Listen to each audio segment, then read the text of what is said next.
Buenas tardes, muchachos. Vamos hoy a abordar el último tema de este capítulo de exploración de región precordial y el tema es cardiopatía hipertensiva. Con esto concluiríamos el bloque de región precordial y ya más tarde iniciaremos el último bloque o el último capítulo, que es el de exploración de abdomen.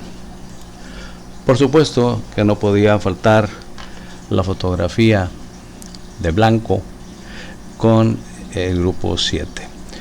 Este grupo 7 que pues desde hace 10 años tengo yo la oportunidad de atender desde el primer semestre con las materias de histología, embriología y las dos propedéuticas, y pues en estos últimos 2 años, desde el 2018 al 2020, he tenido el privilegio, la oportunidad, el gusto de convivir con estos jóvenes, con este bello grupo al cual quiero mucho también, y pues que desafortunadamente la contingencia no nos permitió estar más tiempo juntos, convivir más tiempo, compartir más clases, compartir más amistad inclusive, ¿sí? Personalmente. Y pues también hubo algunas situaciones de algunos alumnos de este grupo que pues desafortunadamente desertaron, pero ¿para qué quiero más con estos que tengo aquí a la vista? Alumnos muy queridos, alumnos inolvidables, todos y cada uno de ellos, al igual que con mis otros grupos, el 1, el 2 y el 3. ¿Cómo olvidar la batalla y la guerra que me daba Itzel, que me daba Karime, la jefa, ¿sí? ¿Dónde está la jefa Alejandra? Aquí ya la vi. Y los muchachos, pues cómo olvidar también cómo me ayudaban, porque como siempre, o en la mayoría de las ocasiones era la última clase que me tocaba dar, me ayudaban a bajar la loma hacia mi carro, y pues siempre fueron de mucho valor, siempre fue para mí un gran apoyo el que ellos me acompañaran. Desde el punto de vista de la relación maestro-alumno, pues siempre fue una relación muy buena, y pues al igual que se los he comentado a los otros grupos, espero pronto, muchachos, verlos en la escuela, en nuestra escuela, ya ustedes en tercer año, y pues yo espero que un poco mejor en lo que se refiere a mi remo izquierdo, que pretendo seguir dando clases pues de preferencia de manera presencial hasta que ya no pueda más desde el punto de vista neurológico, lo cual pues creo yo que falta rato para eso, ¿no? Un problema mecánico no puede detener la enseñanza, y eso al menos es lo que pienso yo. Bien, muchachos del grupo 7, un abrazo muy fuerte para todos y cada uno de ustedes. Espero verlos pronto. La cardiopatía hipertensiva se refiere a problemas cardíacos que ocurren debido a la hipertensión arterial, sobre todo o exclusivamente en pacientes con hipertensión arterial de una larga evolución.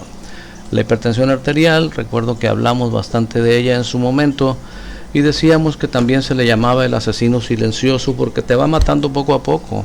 Y te va matando poco a poco porque va generándote daño en el corazón, va remodelando sobre todo tu ventrículo izquierdo, que de ser un ventrículo izquierdo sano, de ser un ventrículo izquierdo con un grosor adecuado para la precarga que va a manejar, a causa de la hipertensión arterial va sufriendo poco a poco hipertrofia de su pared, y como consecuencia vean la luz que se ve aquí o que se puede apreciar aquí en el ventrículo izquierdo, y vean la luz que se puede apreciar aquí, que de esto hablaremos un poquito más adelante, como la consecuencia principal de la cardiopatía hipertensiva pues es la hipertrofia del ventrículo izquierdo por la gran precarga que maneja debido a las resistencias periféricas elevadas. ¿Okay? Entonces vamos a iniciar leyendo este texto que nos dice pues que el problema básico de la cardiopatía hipertensiva pues es la cronicidad de la hipertensión arterial. A medida que el corazón bombea contra esta resistencia periférica elevada, contra esta poscarga elevada, independientemente de la causa de la hipertensión, tiene que trabajar más arduamente, y con el tiempo pues esto va a llevar a que el miocardio del ventrículo izquierdo se hipertrofie y a final de cuentas termine fatigándose, termine claudicando, termine insuficiente y deje de trabajar bajo la ley de Frank Starling, aquella ley que nos dice que entre más se estire la fibra, con tanta más fuerza se contraerá. Pero hablando de fibras musculares sanas, una fibra muscular cansada, fatigada, hipotónica, ya no respeta esta ley, pierde fuerza de contracción. Al perder fuerza de contracción, eyecta menos sangre. Al eyectar menos sangre, se queda en su cavidad con mayor cantidad de sangre y viene aquí de manera retrógrada un estancamiento, ¿sí? Una acumulación de sangre que eventualmente puede terminar, número 1, causando una cardiopatía isquémica al paciente y llevándolo al infarto agudo del miocardio o a la angina de pecho. Número 2, llevándolo al edema agudo de pulmón.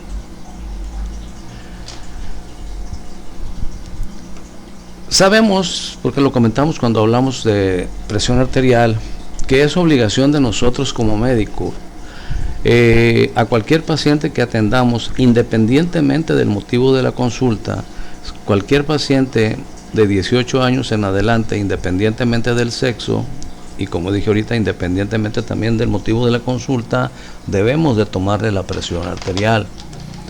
Y ya no voy a meterme con el JNS7 ni con el JNS8, porque eso ya lo vimos en su momento, pero sí les voy a recordar que la hipertensión arterial es una enfermedad muy frecuente, y que en la gran mayoría de los casos los pacientes cursan asintomáticos durante años. La realidad es que cuando el paciente con hipertensión arterial ya presenta sintomatología, es porque ya tiene daño a órgano blanco. Y recordarán que los órganos blancos, los órganos diana de la hipertensión arterial son, número 1, el corazón, número 2, el cerebro, es decir, el sistema nervioso, número 3, la retina, número 4, los riñones. Entonces, muchos pacientes con hipertensión arterial crónica debutan con ceguera, o debutan con infarto agudo del miocardio, o debutan con insuficiencia del ventrículo izquierdo, o debutan con un infarto cerebral o insuficiencia renal. Si la hipertensión arterial es controlada, pues todas estas complicaciones se retardarán y quizá se impedirán en mayor o menor medida. Pero si el paciente hipertenso no sabe que es hipertenso, porque las veces que ha ido con el médico no cumple con esa premisa de tomarle la presión arterial a todo paciente mayor de 18 años, pues entonces puede ser que la hipertensión arterial evolucione durante años sin un manejo, y entonces vengan las consecuencias más rápido de lo que debiera ser. Como les digo, la hipertensión arterial en la gran mayoría de los casos, su diagnóstico es un hallazgo, es decir, el diagnóstico de la hipertensión arterial es porque el paciente iba a consulta por determinado problema, pero nosotros le tomamos la presión y encontramos que tiene cifras tensionales altas. Ustedes recordarán que hay criterios para etiquetar a un paciente como hipertenso, y esos criterios son que en 3 tomas diferentes de la presión en diferentes días, claro, 3 tomas diferentes, maneje presiones diastólicas por arriba de 90 milímetros de mercurio. Estos son los criterios que se establecen en el JNS7 y también en el JNS8 de manera internacional. Y bueno, una vez que etiquetamos un paciente de hipertenso, debemos de establecer el manejo acorde a las características del paciente. ¿Qué son las recomendaciones que vienen en el 8º consenso, ¿no? en el JNS8, principalmente se basa en recomendaciones de manejo más que en criterios. Los criterios vienen en el 7, ustedes los pueden releer en el archivo que tenemos de hipertensión arterial del semestre pasado. Pero bueno, regresando al punto, si la hipertensión arterial como enfermedad no se controla, se presentarán eventualmente síntomas de insuficiencia cardíaca izquierda. Y cuando hablamos de insuficiencia cardíaca izquierda, estamos hablando de que el ventrículo izquierdo es incapaz de bombear la cantidad de sangre necesaria para llenar los requerimientos de oxígeno de toda la economía. ¿Ok? Y entonces esto va a evolucionar a lo que es la cardiopatía hipertensiva, independientemente de que va a haber hipertrofia del ventrículo izquierdo, va a perder fuerza de contracción e incluso, insisto, si la cantidad de sangre que eyecta no es la suficiente, puede afectar también la perfusión en las coronarias y llevar a la cardiopatía isquémica. La hipertensión arterial también conduce al engrosamiento, como decíamos, además del ventrículo izquierdo, también induce al engrosamiento de las paredes de los vasos sanguíneos. Cuando se combina con depósitos de colesterol, recuerden lo que es la aterosclerosis, que ya hemos visto, de hecho, en el video anterior de cardiopatía isquémica, en el capítulo anterior de cardiopatía isquémica, vimos un video de cómo se desarrolla la aterosclerosis. La aterosclerosis es la principal causa de hipertensión arterial. Y la aterosclerosis es la principal causa de hipertensión arterial, por lo que dice aquí, engrosa los vasos sanguíneos, los vuelve más duros, los vuelve más tensos y además disminuye la luz, ¿sí? Disminuye el continente vascular arterial y entonces la resistencia periférica que ejerce la sangre dentro de estos vasos, sumada a el endurecimiento de la pared arterial, nos aumenta de manera inmediata, ¿sí? Nos aumenta de manera lógica las resistencias periféricas, la poscarga o la presión diastólica, como ustedes le quieran llamar, y el ventrículo izquierdo, al tener que luchar contra esas resistencias periféricas elevadas, tiene que contraerse con más fuerza. De acuerdo con la ley de Frank Starling, pues como eyecta menos sangre de la que debe eyectar, se queda con un volumen residual mayor. De acuerdo con la mencionada ley, al estirarse más las paredes del ventrículo izquierdo se contrae con más fuerza y el hecho de estarse esforzando demasiado en cada sístole invariablemente lo llevará a la hipertrofia, pero el problema es que la hipertrofia en la mayoría de los casos es una hipertrofia concéntrica, es decir, se hipertrofia pero crece hacia adentro y entonces disminuye el tamaño de la cavidad aún más. Y si disminuye el tamaño de la cavidad, el ventrículo izquierdo, y además está manejando una precarga muy alta, pues estos dos factores que se combinan va a llevar con mayor rapidez a la fatiga de la pared del ventrículo izquierdo y a la insuficiencia ventricular izquierda o insuficiencia cardíaca izquierda. ¿Ok? Y desde luego, pues esto va a traer como consecuencias diferentes problemas. Les decía, ya empieza la cardiopatía hipertensiva a generar síntomas cuando ya hay daño a órgano diana, cuando ya hay problemas a nivel de sistema nervioso, de corazón, de riñones, de retina, y pues en muchas de las ocasiones los problemas son irreversibles. Sin embargo, pues si le tomamos la presión a cada paciente como está indicado clínicamente, aunque el motivo de consulta, insisto de nuevo, sea diferente, pues podemos nosotros hacer el diagnóstico de manera oportuna, instituir un tratamiento adecuado de manera oportuna y retardar todas las consecuencias que acabo de mencionar y las que voy a mencionar más adelante, retardarlas o evitarlas en este paciente. Aunque muchas veces el paciente dice, yo no traigo la presión alta si no siento nada. No, bueno, pues es que no sientes nada, ¿sí? No sientes nada porque tu ventrículo izquierdo está compensando, ¿sí? Tu ventrículo izquierdo ahorita todavía está en buen estado, está compensando está luchando contra las resistencias periféricas y las está venciendo, y está perfundiendo adecuadamente todo tu organismo, está eyectando una buena fracción tu ventrículo izquierdo. Claro que no se lo van a decir con esas palabras porque no las va a entender nada, se lo estoy diciendo yo a ustedes para que ustedes lo entiendan. Pero muchas veces la gente no hace caso. Muchas veces la gente le da el tratamiento y por un motivo o por otro, que muchas veces son los efectos secundarios del manejo de la hipertensión arterial, pues el paciente decide abandonar el tratamiento, lo abandona y el proceso nocivo de la hipertensión arterial avanza hasta pues dañar los órganos que ya mencionamos, y entonces sí, generar sintomatología que difícilmente vamos a poder revertir. Veamos este video. Aquí ven ustedes cómo la luz de la arteria va disminuyendo por arteriosclerosis, y vean aquí lo que va pasando con el ventrículo izquierdo. Se va forzando, y vean cómo poco a poco va hipertrofiando su pared por el esfuerzo que hace para vencer las resistencias periféricas que están generando esta hipertensión arterial.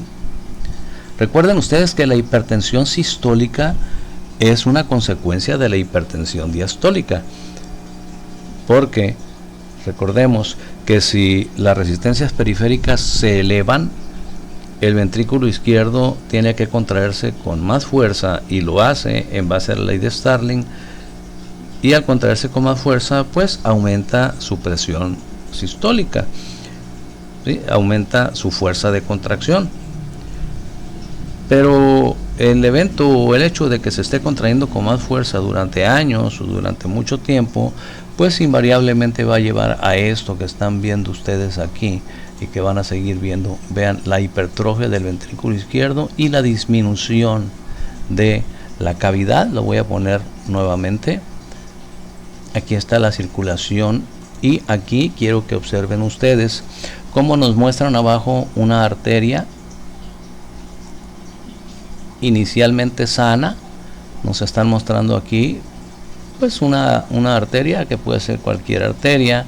Aquí está el lecho capilar, la sangre pasa a las venas, pero vean cómo a nivel de arterias y arteriolas, que son los vasos, las arteriolas son los vasos, o de los vasos más distales que tenemos en el sistema arterial.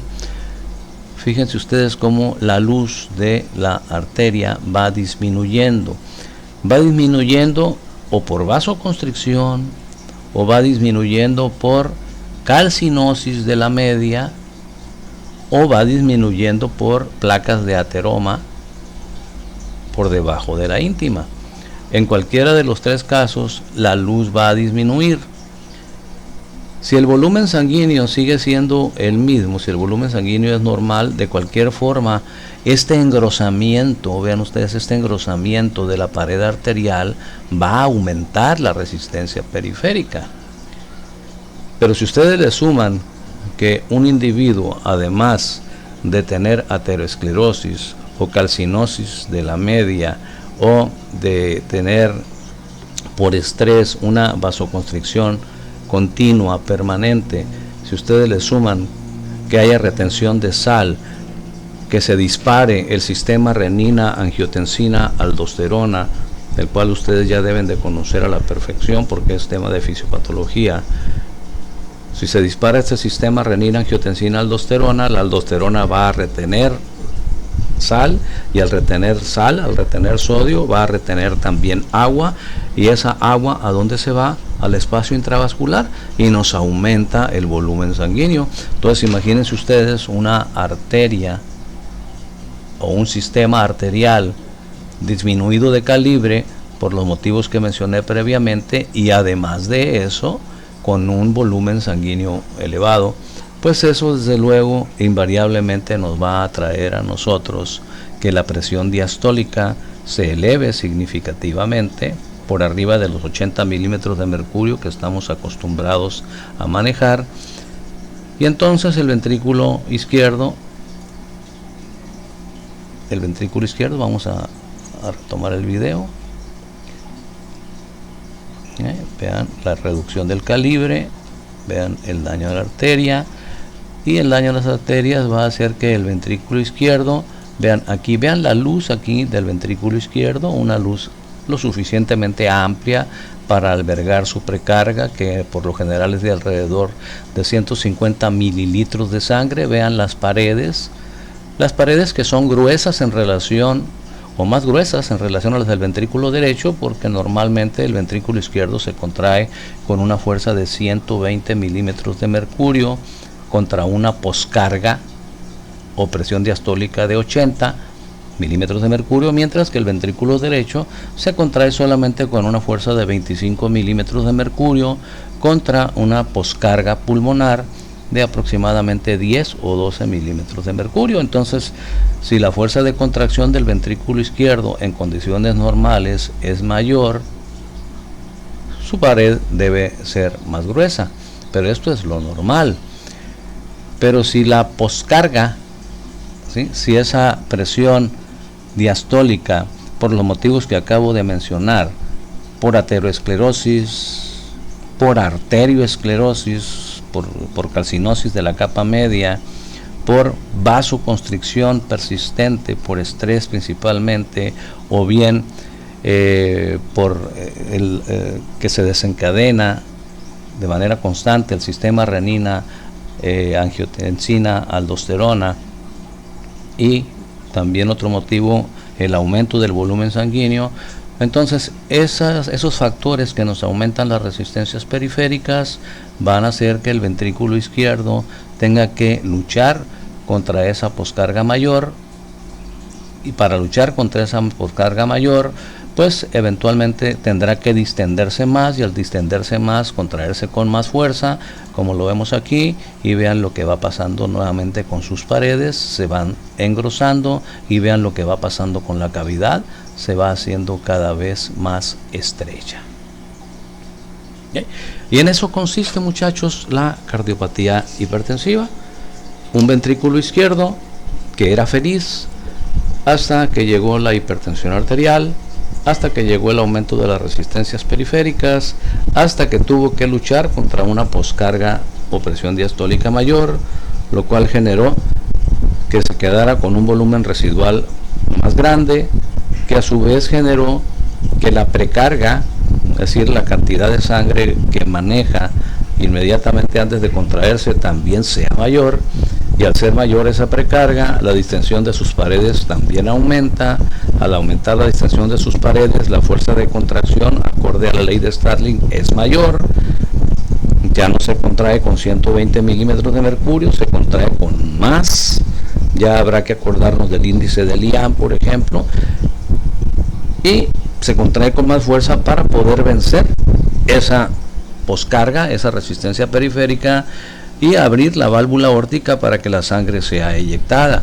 Mientras esto esté sucediendo, mientras el ventrículo izquierdo esté compensando el aumento de la presión diastólica porque aumenta su fuerza de contracción, puede ser que el paciente dure años y años asintomático. Insisto, muchas veces por eso el paciente, le tomamos la presión arterial, en lugar de 120/80 trae 160/100, pero él dice que no siente nada, que él va porque le salieron unas ronchas en las piernas. Bueno, vamos a darle tratamiento para sus ronchas en las piernas, pero también tenemos que advertirle que su presión está alta, que necesitamos revisarlo, darle seguimiento para ver si llena los criterios de hipertenso, y si llena los criterios de hipertenso con las características que ya mencionamos previamente, etiquetarlo como hipertenso y darle manejo hasta que sus cifras tensionales bajen, porque si no, tarde o temprano, eso es indudable, va a tener las consecuencias de la hipertensión arterial, que se van a manifestar como una cardiopatía hipertensiva, o bien daños, como dijimos, en los otros órganos diana. Entonces, el consejo, la advertencia aquí es: a todos tus pacientes, ya que ustedes sean médicos o en sus prácticas, a todo paciente mayor de 18 años, y así lo dicta la norma oficial mexicana, tómenle la presión arterial, y si las cifras tensionales están por arriba de 120/80, hay que darle seguimiento, cuando menos en 2 ocasiones más, porque si en 3 ocasiones de toma de la presión en diferentes días su presión arterial está 140/90 o más arriba, ya lo podemos etiquetar como hipertenso 1 o como hipertenso 2, y hay que darle tratamiento. Hay todo un archivo que ustedes tienen, de hecho se los mandé, y si no pues se los vuelvo a mandar, todo un archivo referente a la hipertensión arterial, los criterios de inclusión y el manejo. Bien, continuamos.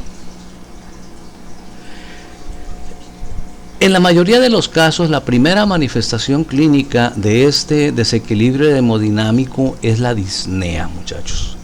Es la disnea. ¿Qué es la disnea? La disnea es un síntoma que el paciente nos lo manifiesta como dificultad para respirar, sensación de ahogo, sensación de asfixia, sensación de que les falta el resuello, y que les duele el pecho, que sienten apretado el pecho. Y en el caso de la cardiopatía hipertensiva, esta disnea se relaciona con el esfuerzo. Son raros los pacientes que de buenas a primeras, cuando hay una cardiopatía hipertensiva, lo que primero manifiesten sea dolor de pecho. No digo que no los haya, pero no es lo común. Lo común es que al aumentar la presión arterial y aumentar las resistencias pulmonares, el paciente refiera disnea. Una disnea, insisto, que se relaciona con el esfuerzo. La disnea es una manifestación subjetiva, es decir, es un síntoma, esto ya lo platicamos. El enfermo se queja de una sensación de malestar respiratorio, de fatiga, de ventilación anormal. Por extensión, este término se utiliza en la práctica para designar toda modificación perceptible del ciclo respiratorio normal, como lo son la taquipnea, la hiperpnea o la polipnea, que son alteraciones netamente objetivas. De esto ya hablamos un poquito previamente. Ustedes en su nota médica no pueden decir a la exploración se observa disnea. No, ustedes pueden poner el paciente refiere disnea, es un síntoma, el paciente lo refiere. Lo que sí pueden poner ustedes es que se observa a la exploración taquipnea, polipnea o hiperpnea, dependiendo ya de las características de la alteración en el ritmo y el ciclo respiratorio. Pero enfocándonos en el tema de la cardiopatía hipertensiva, siempre tenemos nosotros el antecedente de que el paciente es hipertenso. ¿Sí? O sea, requisito número 1 para decir que un paciente tiene cardiopatía hipertensiva, requisito número 1 es que el paciente sea hipertenso conocido, hipertenso diagnosticado de años atrás, y que no está llevando un manejo adecuado, que no lleva un seguimiento adecuado, por lo tanto ya tiene afección de sus órganos diana, y el primero que está respingando es el corazón, ¿okay? El ventrículo izquierdo, que se ha hipertrofiado. La disnea de la insuficiencia cardíaca izquierda se debe a un descenso del gasto cardíaco con disminución de liberación de oxígeno en los tejidos, lo que induce estimulación de los centros respiratorios y polipnea compensadora que se puede presentar en 3 etapas. Recuerden que el centro respiratorio que está en el bulbo raquídeo pues tiene su raíz dorsal, tiene su raíz ventral y tiene su centro neumotáxico, que son los que se encargan de regular el ritmo respiratorio, son los que se encargan de la duración de la inspiración y la expiración, es decir, los que dan la frecuencia respiratoria. Y uno de los principales factores que inciden sobre el centro respiratorio, principalmente el centro neumotáxico y la raíz dorsal, pues es la hipoxia.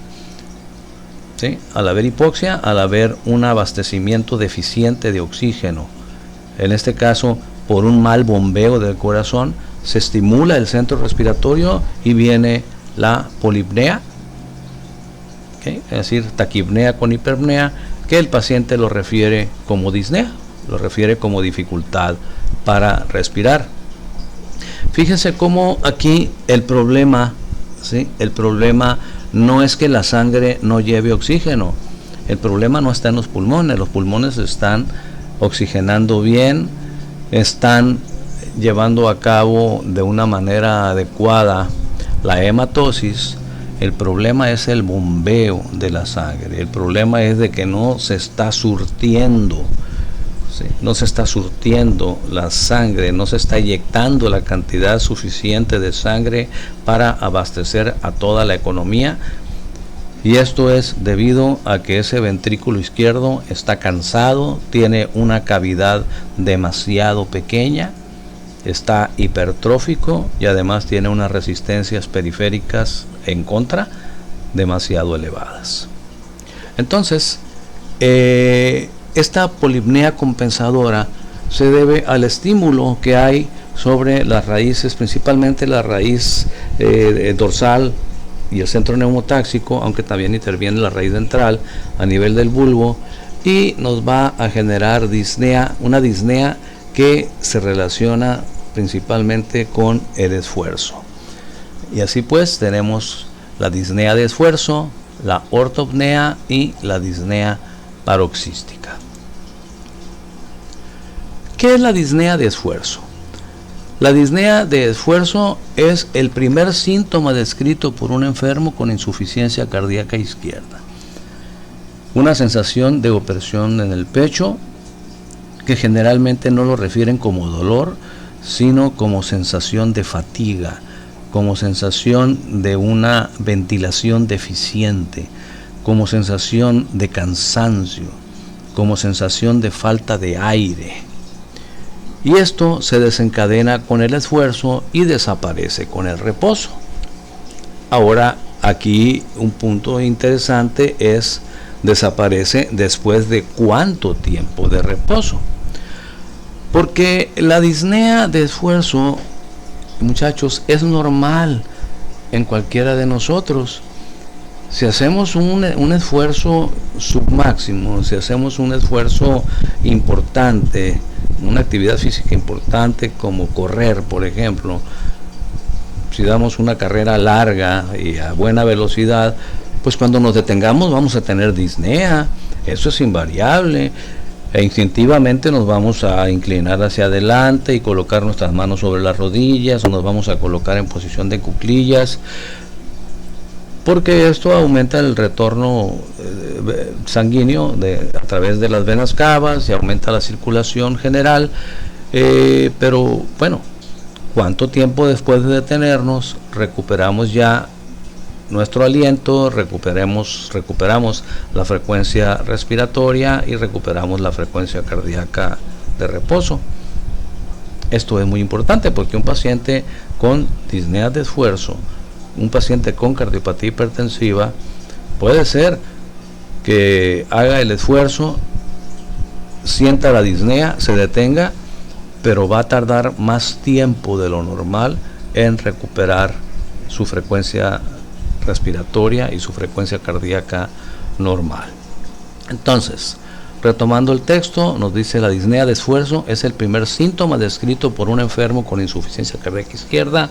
Se desencadena pues con la actividad física, desaparece con el reposo y es por lo general una taquipnea, lo que vemos, una taquipnea superficial que puede llegar a la polipnea, es decir, puede llegar a la taquipnea más hiperpnea, es decir, ya no una taquipnea superficial, sino una taquipnea profunda. Eso se llama polipnea. El gasto cardíaco es normal en el reposo, pero en estos pacientes con cardiopatía hipertensiva, su gasto cardíaco, es decir, la cantidad de sangre que eyecta el ventrículo izquierdo en un minuto, puede ser normal estando en reposo, pero durante el esfuerzo físico se incrementa de manera insuficiente. Y al incrementarse de manera insuficiente, eso genera hipoxia, y al generar hipoxia se vienen una serie de eventos bioquímicos y biológicos que llevan a la estimulación del centro respiratorio y llevan a la liberación de una serie de sustratos y una serie de hormonas que nos llevan a empeorar el caso. ¿Okay?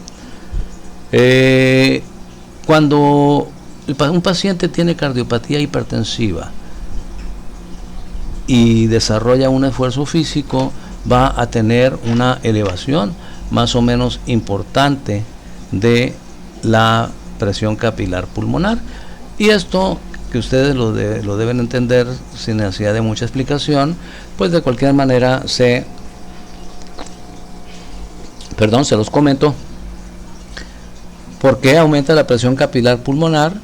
Pues recuerden ustedes, si está aquí un ventrículo izquierdo acá está la aorta, un ventrículo izquierdo hipertrófico,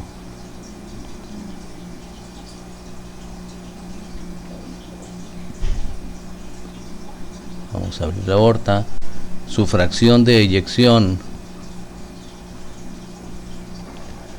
está disminuida porque la presión diastólica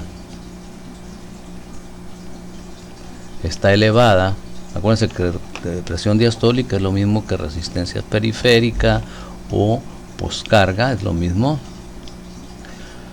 Entonces, si su fracción de eyección está disminuida, ya saben que la fracción de eyección del ventrículo izquierdo oscila entre el 50 y el 65%. Si su fracción de eyección hacia la aorta está disminuida, entonces su fracción residual va a aumentar. Aquí está la válvula mitral. Acá está la aurícula izquierda.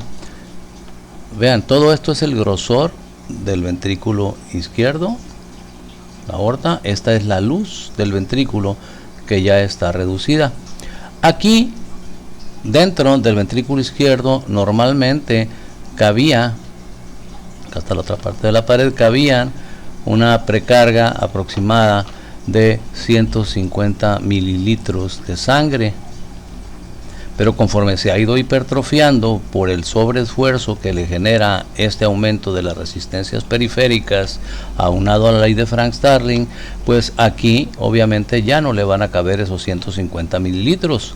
Su cavidad ya no va a ser lo suficientemente amplia para albergar esa cantidad de sangre. Sin embargo, como está eyectando menos sangre por el aumento de la presión diastólica, su fracción de eyección disminuye, y entonces, en consecuencia lógica, al disminuir la fracción de eyección, aumenta la fracción residual, y al aumentar la fracción residual, cuando la sangre pase durante la diástole de aurícula a ventrículo, entonces este ventrículo se va a rellenar rápidamente, de tal forma que cuando la aurícula izquierda se contraiga en la fase de sístole auricular, cuando esta aurícula izquierda se contraiga en la fase de sístole auricular, va a tener todavía demasiada sangre en su interior, porque durante las fases de llenado ventricular rápido y llenado ventricular lento ya se llenó el ventrículo, y entonces entendamos que al contraerse esta aurícula con demasiada sangre en su interior, pues ya no va a poder pasar prácticamente nada de sangre al ventrículo izquierdo, porque ya está saturado, y por otro lado esa sangre va a tener que refluir hacia las arterias pulmonares, y si refluye hacia las arterias pulmonares, entonces aumenta la presión, las venas pulmonares, y al refluir hacia esas venas pulmonares, la presión de estas va a aumentar, y en consecuencia va a aumentar también la presión de los capilares a nivel de pulmones. Y esto desde luego sucede principalmente cuando el paciente realiza un esfuerzo. ¿Ok? Bien, espero haberme explicado. Vamos a dejar hasta aquí este primer video y continuamos enseguida.